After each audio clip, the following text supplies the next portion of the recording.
Unnecessary intro song to totally waste your time.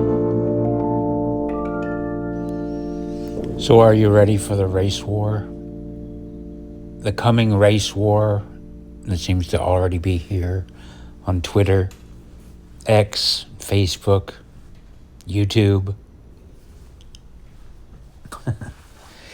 Charlie Manson was talking about the race war. The Beatles were talking about the race war. They were talking about it in the 90s. Seems like the only time they didn't really talk about the race war was in the 80s. You know what I mean? I don't remember much about the race war in the 80s. What happened to the race war during the 80s? Where'd it go? Like, think about it. I mean, yeah, I don't remember much about the race war in the 80s. That's when everybody was breakdancing and getting along. Or something. I don't know. But it definitely seems to be ramping up. Does it feel natural to you? You know, I've been thinking about this for the past couple of weeks. I've been, maybe the past week. I don't know how long it's been, but I haven't made a recording about it because I really can't figure out if it's organic or if it's intentional or both. And I think both can be true. It doesn't have to be one or the other. You know? Like, on the one hand, it absolutely makes total sense that victims of racism, in this case I'll be talking about white people, are sick and tired of it. They're just tired of it. You know, ever since the 90s, you're bad, white devil, devil, devil, you're terrible, white guilt, you know, just over and over. Basically, it's before that, you know. It starts with the lessons on slavery and the constant indoctrination about World War II and Nazi Germany, just, you know. Then it was subtle. It wasn't saying you, individual white person. It was saying those white people over there did this. But gradually through the 90s, and it became more about you, individual white person. It's you. You're the problem. Not those old-fashioned white people, but you. Current day, totally non-racist white person wearing the Michael Jackson shirt, going to a Prince concert, you know, shelling out money for basketball. You know what I mean? It's just like, I shared a meme that looked like it was written for 4chan because it had that pink beige background with green text, just totally hard to read. But it was somebody talking about how, you know, our generation of white dudes were literally indoctrinated into being the least racist people in the world. You know, the indoctrination, for whatever reason, it worked. It worked. My contemporaries were the ones that led these movements of, you know, United Colors of Benetton, the Village People. You know, everybody gets along. You know, even me in high school formed this little clique called the Mix. The Mix, MIXX, was me and my Samoan friend and my Navajo friend and a Mexican friend, and I was the new wave white friend, and then we had a cowboy friend. I mean, we're basically copying the Village People without the flamboyantly gay shit. But, you know, we called ourselves the United Nations of our school. All that indoctrination, it worked, you know. It made all of us go, okay, yeah, I'm an individualist. I don't care about somebody's race or whatever. And it was legit. We I don't think we did. But having said that, we wouldn't have called our group the mix if we weren't also acknowledging the the differences between us. You know, that one of us is a Navajo, one of us is a Canadian New Waver, one of us is a cowboy from Utah, one of us is a Samoan from Samoa, you know, one of us is a Mexican, one of us is, you know, one of us is fat. We wouldn't, you know, we wouldn't have been called the mix if we weren't acknowledging that. So it's like, I'm not saying there was ever a time when there was color blindness. I know that's what people were preaching, but that's not the case. We always know, you know your difference between your fat friend and your not fat friend. I remember in high school, my drama teacher, she was a really big fat lady, but she was a really nice lady, dead now. But she was trying, you know, look, we didn't know it then, but we were already in this system of being indoctrinated into globalism and everybody getting along. I mean, on the one hand, I see it as individualism, and that's the positive thing. But on the other hand, there was this undercurrent of sort of communism, you know, to see everybody as the same, to boil everybody down as the same, rather than saying, oh, no, we're all different and that's fine, you know. But anyway, one example this drama teacher was using, I remember she tried to tell this emotional story. I must have been either a cynical kid or something, but she told this story about how she had a black friend and they were getting ready to they were putting makeup on for a play, some performance or whatever. And she was the makeup artist, the drama teacher was, or maybe something like that. And they get the makeup on, and they got to the black lady, her friend, and she started putting makeup on, and she realized, oh, she was using the white people makeup. You know, they had this good little laugh, you know, that she hadn't thought to change. Well, obviously, if you can't put white makeup on a black person with dark skin, right? And but she tells the story about how her friend, the black lady, got tears in her eyes and said to her, I just like that you saw me as the same. You didn't see my skin color, blah, blah, blah, blah, blah, you know. And I think my teacher tried to fake some tears in this story. I honestly, I don't even think the story even happened, you know. But at the time I was like thinking, all right, pretty good angle, blah, blah, blah. You're trying to push the color blindness. I don't see skin color, therefore makeup is all the same. Highly implausible. This is a very highly implausible story. But the sentiment was, you know,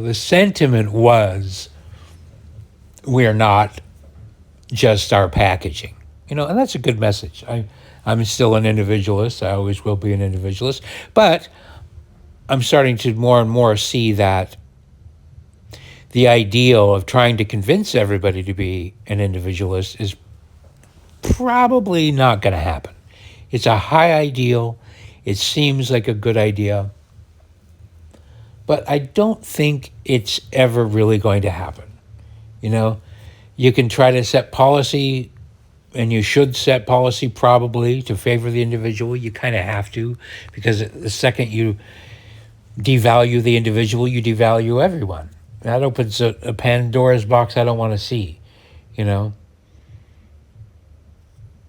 But the reality is everybody does see race. They do see the culture. We do see patterns. We do see collectives, you know. The older I get, the more I realize that the collectives aren't necessarily about race, but proximity, you know. Um, Like all the people in high school that I didn't like. I look back now and I see that I have more in common with them than people who I chose to like later on in San Francisco. So it's that upbringing. It's like the soil, the neighborhood, the smells, the sights, the sounds, the map, the geography, where your 7-Eleven was, where your Safeway was, what the fields were like. Those memories, those shared memories are probably the most important aspects of who you are. I don't know. Maybe it could be racial. I mean, I look back and I think about going over to my Samoan friend's house and the smells in his house, and going over to my Navajo friend's house and the smells in his house and the way their family was set up, and you know, and there were differences, but that was the same thing as when I went over to my Mormon friend's house and his house was different than my house, you know. So there were all these differences, and you can kind of try to, I don't know, you know, sometimes I wonder if I would even be saying these things at all, or if I would have ever even referred to my Navajo friend or my Samoan friend or my Middle Eastern friend or my Indian friend as these things if somebody hadn't put them all on the radar for me. I think, you know, it's kind of like a which came first, the chicken or the egg. Do we become conscious of that stuff because we're told to become conscious of it, you know, through our schooling? I think so, probably. You know, if you have to have a Native American history class, or you have to learn about the Navajos, or you have to learn about the Samoans, or you have to learn about the blacks and the whites and the Germans and the Nazis and the Jews and everything, if you're taught all those things, then these aren't natural classifications I have, you know? And the fact is that my Samoan friend was nothing like the Samoan friends on the island because he wasn't raised there. He was raised in Utah, you know? And my Navajo friend, his family wasn't anything like running around in the old days in teepees and hunting down buffalo, because he was raised in my neighborhood and went to my school. And the reason why we were friends is because we both wore a Pittsburgh Steelers shirt to school every day, you know? And we laughed at the same jokes.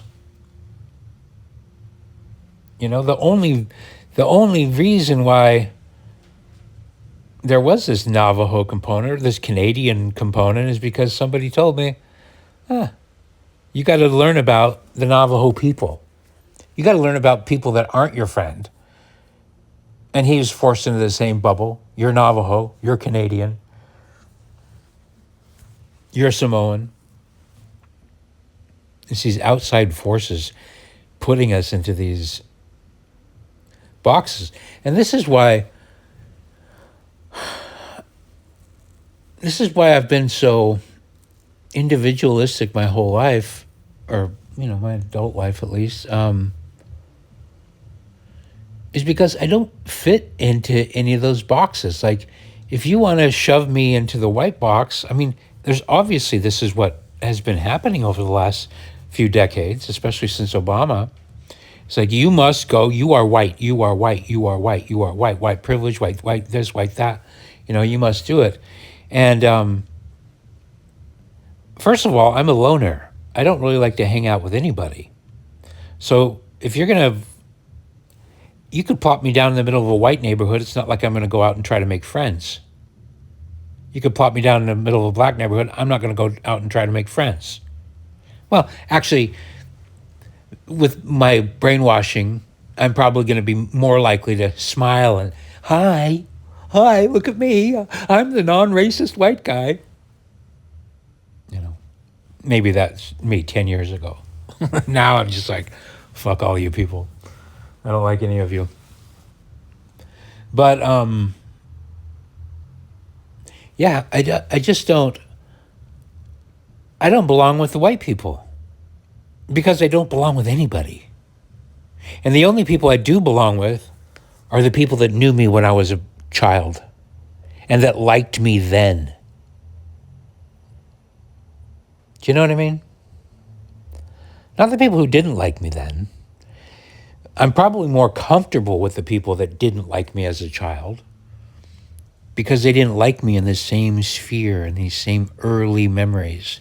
And we could probably bond based on those old stories. Maybe, maybe not. I'm obviously just currently my 40-year high school reunion is coming up, and I'm part of the Facebook group, and my friend is organizing it. He happens to be the Navajo friend. You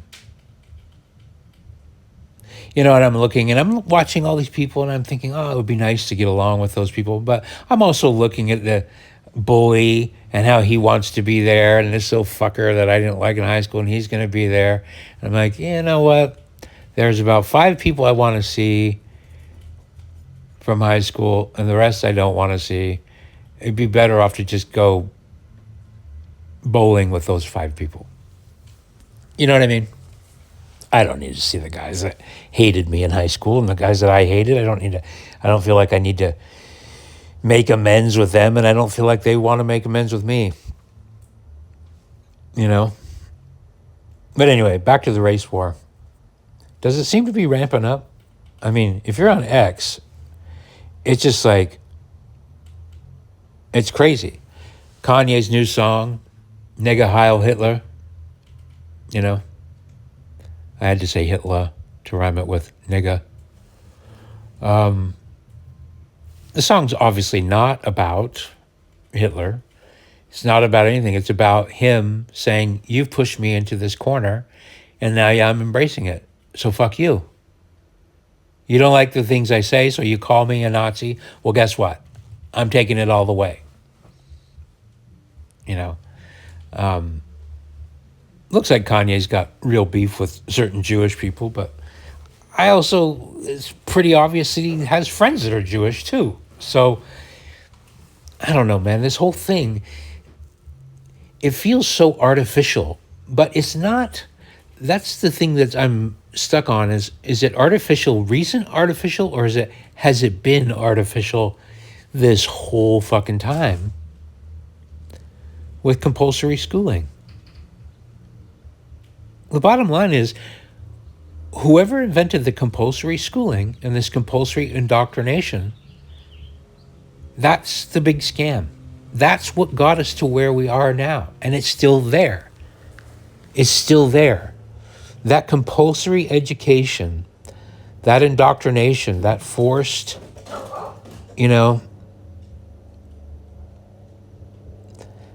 having to consider different things. You don't learn that. You wouldn't have learned that left to our own devices. Think of it. Left to our own devices. But then again, I wonder, would I have ever been friends with that same group in the mix had these pressures not been applied? Let's just say, I actually do think it's very likely that my friend Andrew and I would have become friends anyway. We didn't really, we knew of each other in elementary school and junior high. Like I said, we both wore the Pittsburgh Steelers shirts every single day. He was this little round kid, and he was always smiling and being goofy. But I didn't really know him. I didn't really become friends with him until our junior year in high school. And I don't know exactly how or why we became friends, but we were just hanging around this little corner at lunch, and he's one of the few people that genuinely make me laugh. I have friends growing up in high school where most of my friends growing up were good audiences for me. And I know this is narcissistic and weird, but my best friend in high school, in junior high school, he was a great audience for me. He laughed a lot and hard at my jokes and at my stories, But it wasn't really the other way around. He wasn't that funny. I didn't think he was that funny. And that was my friend who dropped dead from the vaccine. Same kind of a thing. It was like a kind of a one-way street in a way. Like maybe I enjoyed their company because they enjoyed my company. But then with my friend Andrew, it was different because I literally was laughing at him. He was funny. You know what I mean? And so, and still to this day, when we get on the phone or whatever, it's just back and forth riffing. It's not one directional, like with my friend Jared, it was like he was always on, and it's like he wasn't in the riffing. There's this, if you have a friend where, I have this other friend too, my friend Becky. It's like when you just start getting in a role and you're just both kind of not one-upping each other, but getting on this channel of what's funny and what if. There's this wonderful magic if both people are contributing, and then they say something funny and you say something funny, and you're not competing, you're not topping, you get on this magical ride. And it's just there's really few things better than that. When you can find a friend who genuinely makes you laugh and you genuinely make them laugh, and it's equal and it's shared, and it's like you get on that same riff, you can just go. Anyway, Andrew was that guy in high school, still is to this day. It's like we can go months and months without talking, but as soon as we get into a room, it's the same old thing,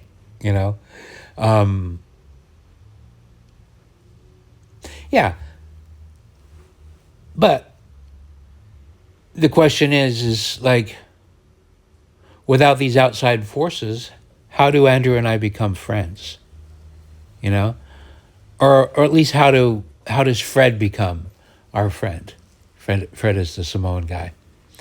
But he's also a guy, genuinely made me laugh. He was also a break dancer, and he was pretty good. And he was good at stealing stuff. And it was just that, whether you like it or not, is a talent. It might not be a good talent, but it is a talent. And I couldn't believe his shoplifting abilities were so great. I know that this is a stereotype. We didn't have any actual black kids in our school. So Fred was like a dark Samoan. He qualified as black. He had a pretty tight afro. It wasn't loose like a lot of Polynesians. But I don't know. Looking back, I feel like, though, the mix, as we called it, was more of a, I don't know how much of it was contrived. I don't feel like it was contrived at all. Maybe there was a little bit of outside social pressure, 80s kind of breakfast clubby kind of pressure, the cultural pressure of the time to have it. But it feels like we were just sitting around one day and we noticed that we were what now is considered to be force-fed casting from Netflix. You watch these fucking shows on Netflix. It's just so annoying, the social engineering. But then again, looking back at the mix, it's like, were we a manifestation of that social engineering? Did we engineer it? Did we, because of our compulsory schooling, did we adopt that? Because that's what we're supposed to do. You can't just hang out with your white friends, or you just can't hang out with your Mexican friends or whatever. Even though that's the way our school was. The Cholos hung over there. The Cowboys hung over there. I had my New Waver clique. The break dancers were over here. I was part of that clique too. There was this pressure to be like that. And so this is kind of where I so often part ways with my conservative friends, because I'm not bummed by that. I'm not bothered by being around people who are not like me, who don't look like me, who don't think exactly like me. That whole diversity is our strength thing that seems to be blowing up everywhere, and everybody's hating it and realizing there's so many problems. And on a personal level, those were my friends from high school, but not necessarily my friends from elementary school. We moved every year too. every single year I went to a different elementary school. It didn't settle down until I was in junior high when we finally settled in, but elementary school was a different elementary school every single year of my life. That's pretty crazy. But so I never really made permanent friends in that whole time. Anyway, is it contrived? Is it all social engineering? Because right now, there is a difference between the Village People's social engineering and even what you might see on Netflix. It gets dark on Netflix, though, because everybody's got to be, it's always got to be a white woman and a black man. It can't be the other way around. So there's obviously this gross social engineering that's happening. It's one thing to be sitting around a table in high school and notice that all your friends are from different backgrounds and you go, hey, look at that, we're the United Nations. And it's another, but maybe that's what the Village People were. Maybe we were just simply responding to the 1970s. The same social engineering. And that little extra nudge is what made us form our little group. I don't know. My friend Brent, who later abandoned me because I left the Mormon church. How did I make friends with him? Well, he was sat next to me in social studies in not elementary school, but in junior high. And he laughed at my jokes. My friend Jared lived around the corner. Lived close. Andrew was a little farther away. He lived on the other side of the elementary school, on the other side of the junior high. And his friends in their early days were from his neighborhood. There was this one little neighborhood, And those guys that are from that neighborhood, I see them talking online and that's something. It's not even just your town. It's your street. It gets really difficult when it's your house. Boy, I'll tell you, especially if your house is like something like mine, where there's divorce and remarriage and stepkids and, nobody needs 17 siblings that are come from multiple marriages. That just nobody needs to have invaders moving in. I'm grateful for my life, and there are a lot of my step family that I like, but there's some of my step family that just were just absolute hell. Miserable. Criminals. Having an outside bully move into your house. Oh, God, can you imagine that? The bully from my junior high school, the bully from my high school, the worst bully happened to be my stepbrother, and he lived under my roof. White guy. So, yeah. But, who knows? Over a beer, maybe in 2025, even he and I would have a lot in common. We obviously do have a lot in common. We have the same... Anyway. Point is that I just don't think we would care about any of this stuff without the engineering. Without the engineering, take away the social engineering, take away the indoctrination on Twitter, on TV, in the history books. And that's what history books are. History books are indoctrination. It's written from a certain point of view. And you can kind of try to triangulate it and see how many different people wrote about it. But you never find multiple... The only time you find history books that match are history books from the same point of view. Most of the Russian history books are going to say the Russian point of view. Most of the American ones are going to say, you know what I mean? It's like... And you could probably triangulate that down to the neighborhoods even then. Two guys that grew up a block from each other are likely to have the same ideas. It's only when somebody else comes about and says, no, this is your history, you're Jewish, this is what it means to be Jewish, everybody hates you, terrible things to teach. This is what it means. You're black. This is what it means. Everybody hates you. You're white. This is what it means. You're the devil. You're an Indian. This is what it means. You have to be alcoholic or whatever. And you like teepees and shit.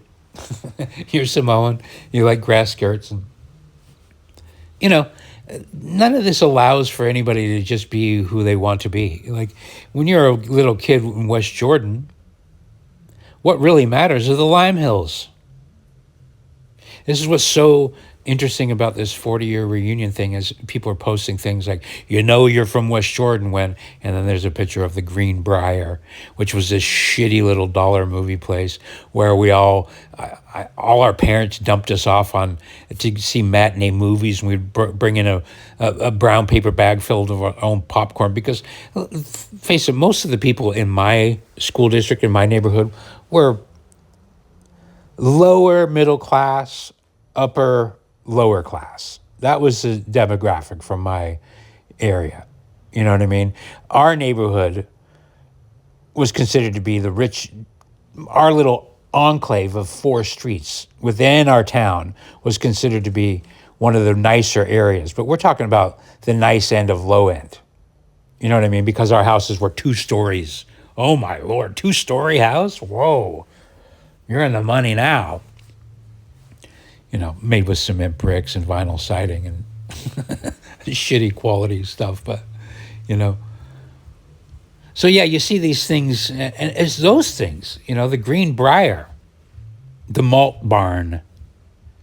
Remember going to malt barn? Yeah, I mean, literally those are the things that matter to a kid.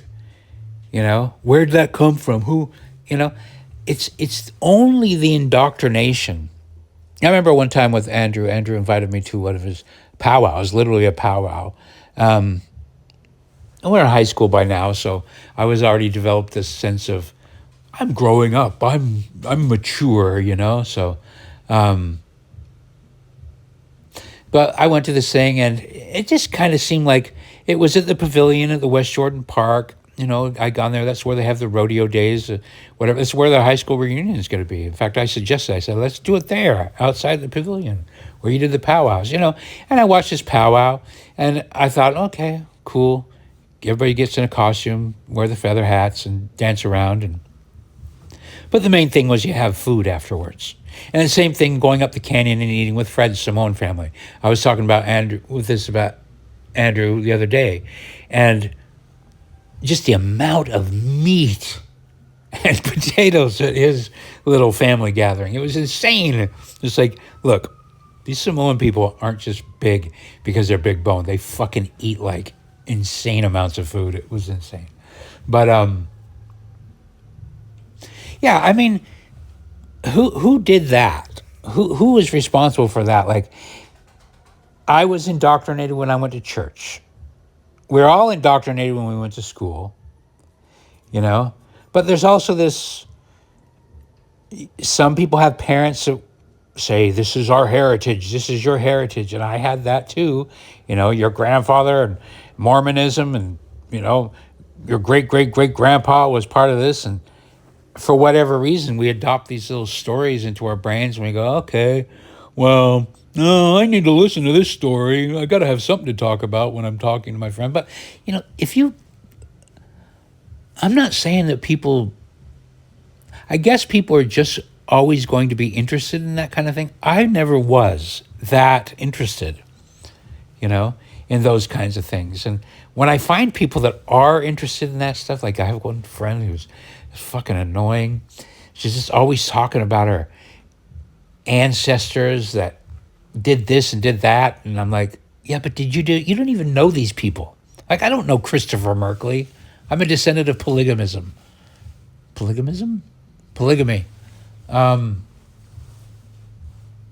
But I don't know those people. I don't know Christopher Merkley. I barely knew my own grandparents. I don't know. Social engineering is kind of hard to avoid because all of it's social engineering. As soon as you get past your grandparents, if you knew them, the rest is kind of like, okay, Timmy, We need to give you some sort of pride or whatever. I don't know what the fuck people are thinking, you know? Like, why can't I just hang out with my friends and decide this history book shit? Fucking, I don't know, man. I think that's why I keep going on these tirades when people go, we got to read history books. Oh, really? Do I? Fuck you. It's all a bunch of nonsense. It's all, who knows why people are trying to engineer. Why are you trying to engineer me through a history book? Can you just knock it the fuck off? Can we just plant a garden? Can we go to the malt barn, get a malt, and then go to the green fucking Briar Theater and watch the Apple Dumpling Gang eating popcorn from our own paper bags? How about that? How about, oh God, I don't know. But now you look on Twitter and it's just like endless streams of black people beating the shit out of white people. And, you know, it's like the script has been flipped. We got this healthy dose of watching black people getting hosed down, you know, in the civil rights or whatever. And now it's just like, you go to the malt barn and there's a black riot, you know? And I'm like going, I got to remind myself, look, you're seeing this on the glowing screen. You're not seeing it in true life. I know some people are seeing it in true life, you know? But it's just like, I'm not interested in the race war. I'm not. On the glowing screen, it's easy to start to form opinions, you know? You see enough of those videos. And people that I like, you know, Anthony Camilla, and all of a sudden, all of these people that have been in my sphere, you know, Gavin McGinnis, Anthony Camilla, Candace Owens, a lot of these people, it's like things are just coming to a head and like everybody's commenting on the race stuff. The Jews versus this, the Jews versus that, the blacks are, you know.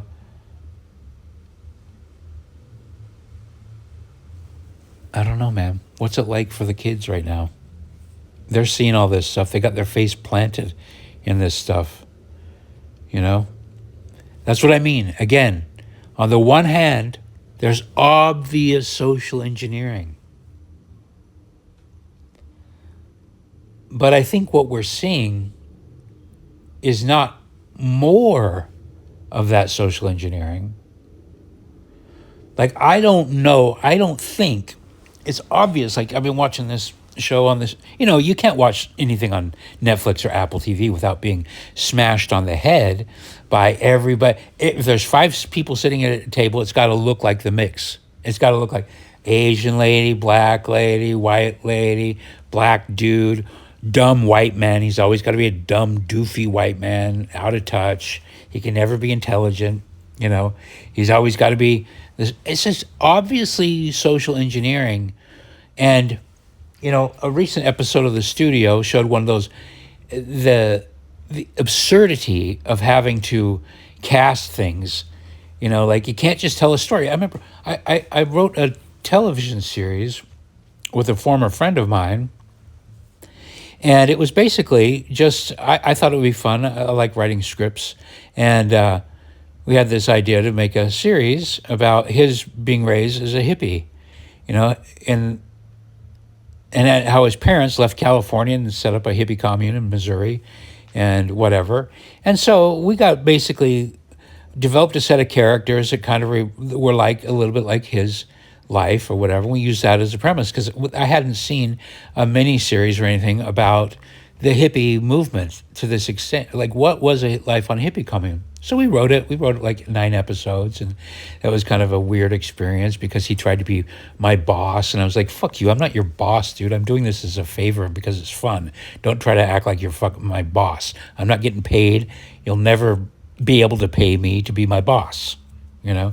But anyway, that notwithstanding, he had connections to Hollywood, or he said he did. Who knows? I don't know. He surprised me oftentimes. He almost always sounded like he was lying, and I know that he is a liar because I watched him lie.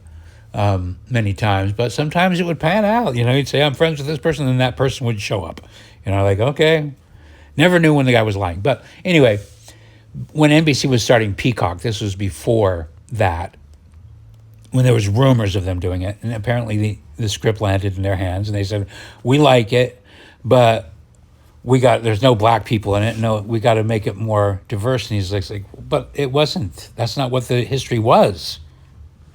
It was a bunch of white hippies. That's the story, And anyway, he used that as an excuse of why they turned it down. I don't know if that's true, but you can certainly imagine that being the conversation, because you see it.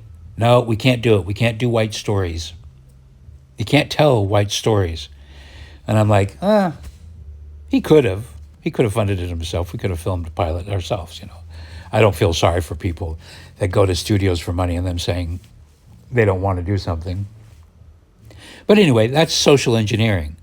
We've got to insert some Asian, black people into this story, whether you like it or not. No thanks. No fucking thanks. But anyway, is that Netflix phenomenon?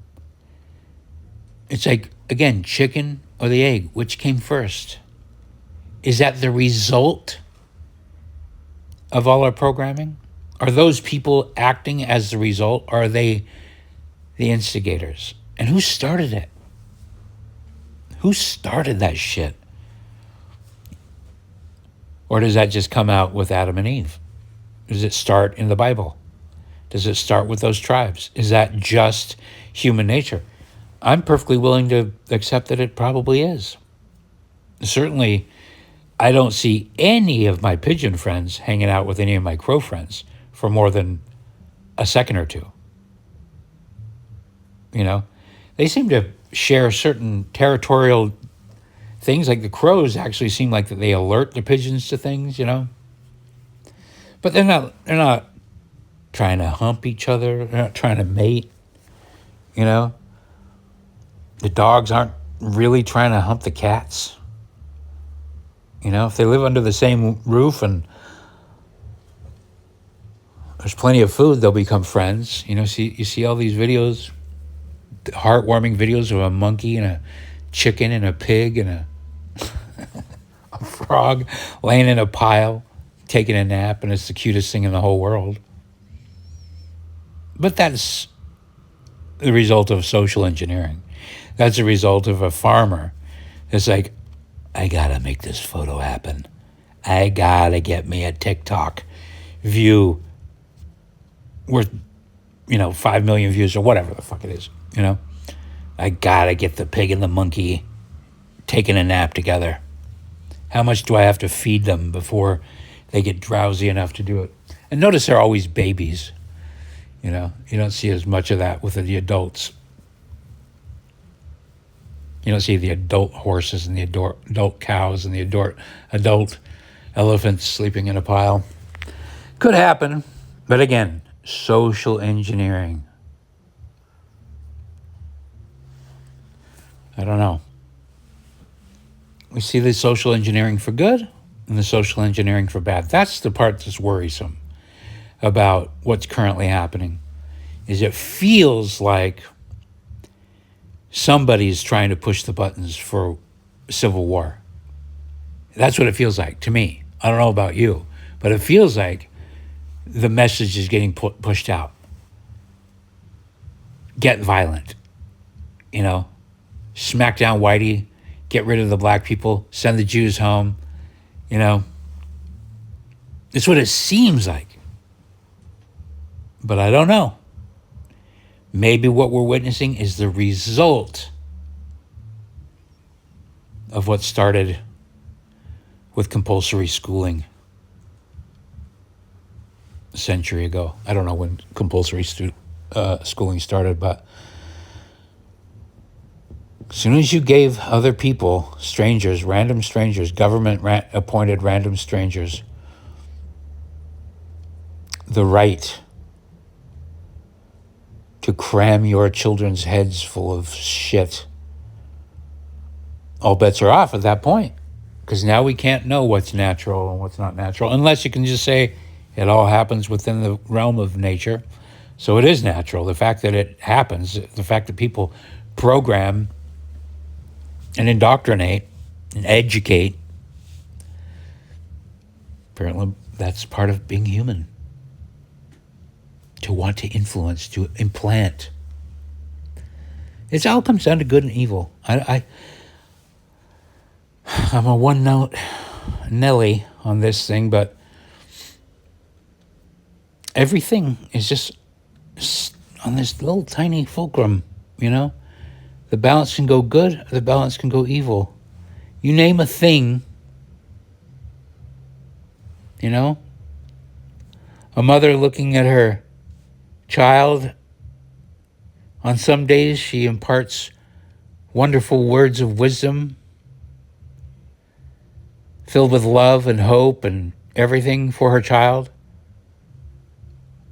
And later that day, when she's grumpy or something, she's jealous of her child, and her child reminds her of her ex, and she resents it. She resents the fact she doesn't have freedom. And then she's planting other shit, and she's harming her child, you know? And then the next day she's apologizing, and, you know, it's all so delicate, you know? The good versus evil. You just kind of got to hope that because it's all kind of a little nudge to the evil side, a little nudge to the good side. I like to keep my faith in nature, which you could say was faith in God at that point, is that nature's existed far longer than we have, and it's so beautiful. It's so beautiful. Like right now, it's breathtakingly beautiful nature. You know, just one human. You look at their little eyelids and their little shiny eyes, and if you take your social engineering away from it, it's just a marvelous piece of technology. It's art. Even a fat person, you know, it's all a miracle. It's all beautiful. So there's every reason to have faith that it will all work out. But boy, sometimes it's hard to resist that evil nudge, you know? It's very easy to get into the mindset of, yeah, fuck these people. I don't want to live around these people anymore.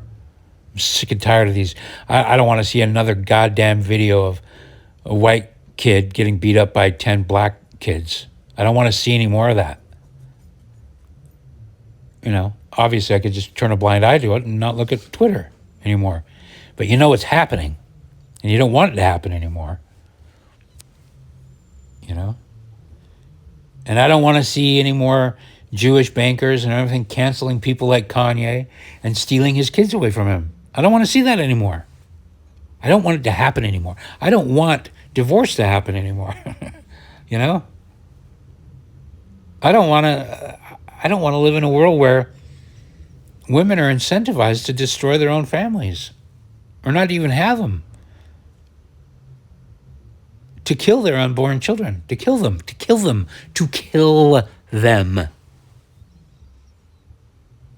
Not nurture them, you know, but to murder them. And then to look at their husbands as a paycheck. You know, I'm watching this fucking Your Friends and Neighbors. Terrible, just terrible. I hate watching it on Apple, you know.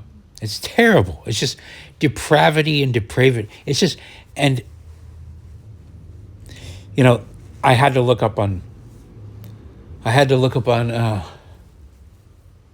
Grok if it was based on Neil LaBute's Your Friends and Neighbors. Neil LaBute is a guy that came from BYU at the same time that I was there. And we knew the same people and whatever. And he wrote one of my favorite movies called In the Company of Men, and I didn't even know that he had written it. I saw it at Sundance when I was working there, and it was just so powerful, whatever. And the lead guy was, what's his name? Aaron Eckhart. Right, and he was the most evil bad guy I've ever seen. And I ran the press screening room at Sundance at that time, and I couldn't believe that movie. It was just like, wow, it left me buzzing. I turned on the lights, and I went outside in the hallway, and Aaron Eckhart was standing right there, and I go, oh, that's the bad guy from the movie. And he looks at me and he goes, what's up, Merkley? And I was like, what the fuck? How did this guy know my name? The bad guy from the movie knows my name. Well, it turns out Aaron Eckhart lived literally a kitty corner from me on the same block. My same age. He lived in the Tau Sig house. I lived in the CDU house. But yeah, I didn't know when I was watching that movie that I was watching something made by somebody from Provo or whatever. But it was Neil LaBute, right? And he made a couple other movies after that, but one of them was Your Friends and Neighbors. And I had to look up whether or not he was behind it. And Grok says, no, same title, same kind of thing. But it's a little too eerily similar because Neil LaBute's movie just leaves you with this idea. The idea, and it makes sense to me because he was raised Mormon.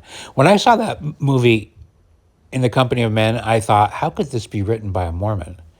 I couldn't fathom how he did it, but Your Friends in it, because he was apparently still Mormon. I thought that he might have been a guy who had gotten out of the church.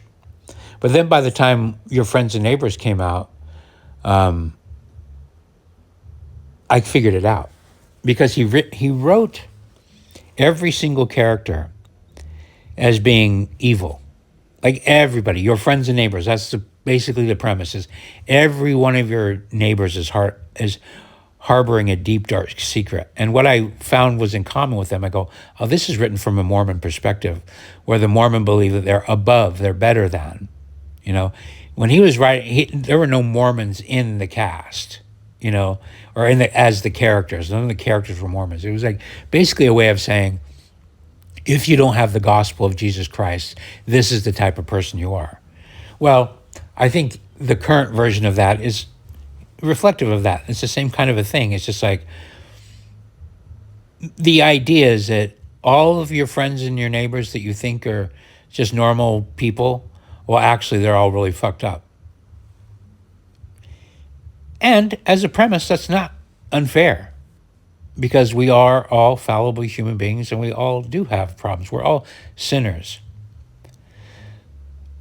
But what I resent is the focus on that, the focus on the dark side, because just as we're all capable of terrible things, we're all capable of wonderful things too. I was listening to a Roseanne podcast today. She was talking to Ian Carroll, and it was nice to hear them try to hash some things out. I've got a lot of opinions on that kind of shit, but there was one point where she referenced a teacher of hers that refocused her. The quote, Murphy's Law, whatever can go wrong will go wrong. She was saying how a teacher of hers told her the way to look at things, a better way to look at things is whatever can go right will go right. And I think that's a much better attitude. But it's one that requires attention. It requires maintenance. You have to do it. I think that's kind of the difference between good and evil. Is evil flourishes with laziness. Evil doesn't need as much upkeep. You just kind of got to let yourself go. Liberate yourself. Don't be strong. Don't have any discipline. Evil takes over. But with good, you got to maintain it. You got to go out in the garden. You got to pull the weeds. Poor weeds. I'm not saying the weeds are evil. They're just trying to survive too. Anyway, that's all for now. Thanks for listening. Unnecessary outro song to totally waste more